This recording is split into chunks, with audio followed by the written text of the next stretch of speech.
නිට්ටෑව කියන්නේ ලංකාවේ අපිට බොහොම හුරු පුරුදු නමක්. පිරිසක් මේ වගේ කුරු මිනිස්සුන්ව ඇස් දෙකටම දැකලා තිබ්බ කිව්වත් තාමත් අපිට පිළිගන්න පුළුවන් සාධකයක් නම් හම්බෙලා නැහැ. ඒ නිසා කවුරුත් නිට්ටෑව ගැන විශ්වාස කරන්නේ නැහැ. ඒත් මම විශ්වාස කරනවා. හේතුව ඇත්තටම එහෙම කට්ටියක් හිටියා. එයාව බලන්න මම අද ගියා ලන්ඩනේ ස්වභාවික විද්‍යා කෞතුකාගාරයට. මේ තමයි විද්‍යා ලෝකයේ The Hobbit කියලා සුරතල් නාමයෙන් හඳුන්වන Homo floresiensis එහෙමත් නැත්නම් අපේ භාෂාවෙන් නිට්ටෑවා. මෙයාලා මේ විදිහට කොට වෙන්න ලොකු හේතුවක් තිබ්බා. පරිසරය කියන්නේ මානව පරිණාමයේ ප්‍රධානතම මෙහෙයවන්න. ඉන්දුනීසියාවේ ෆ්ලොරස් දූපතෙන් හම්බෙච්ච මේ මානව විශේෂය හුදකලා දූපත් පරිසරයකට අනුවර්තනය වීම නිසා ඒගොල්ලන්ගේ ශරීරය පුදුමාකාර විදිහට කුඩා කරගෙන තියෙනවා.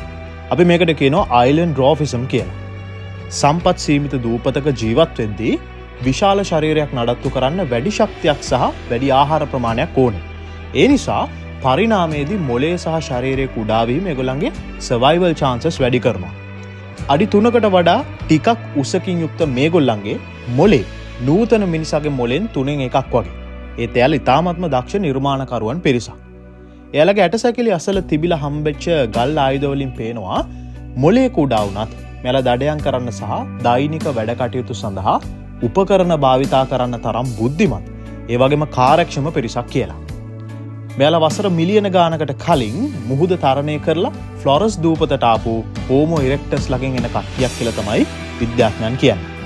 නූතන මානව එහෙමත් නැත්නම් හෝමෝ සේපියන්ස් සමග එකම කාල වකවානුවක මේ පෘථිවියේ ජීවත් වෙච්ච අවසාන මානව විශේෂය තමයි මේ. නියන්ඩර්තාල් මානවය වඳ වෙලා ගොඩාක් කාලයක් ගිහින්නුත් මෙයාලා ජීවත් වෙලා තියෙනවා. ලංකාවේ වැඩි ප්‍රජාවල එන රළු කෙස් සහිත මිටි නිට්ටෑ වගේ සැබෑ විද්‍යාත්මක සාක්ෂිය තමයි මේ. මේ අස්ති අපිට කියනවා නිට්ටෑවන් කියන්නේ මිත්‍යාවක් නෙමෙයි ස්වභාව ධර්මයේ අපූර්ව පරිණාමික ක්‍රියාවලියක ප්‍රතිඵලයක් කියලා. අනිත් අයටත් දැනගන්න වීඩියෝ එක ෂෙයා කරන්න.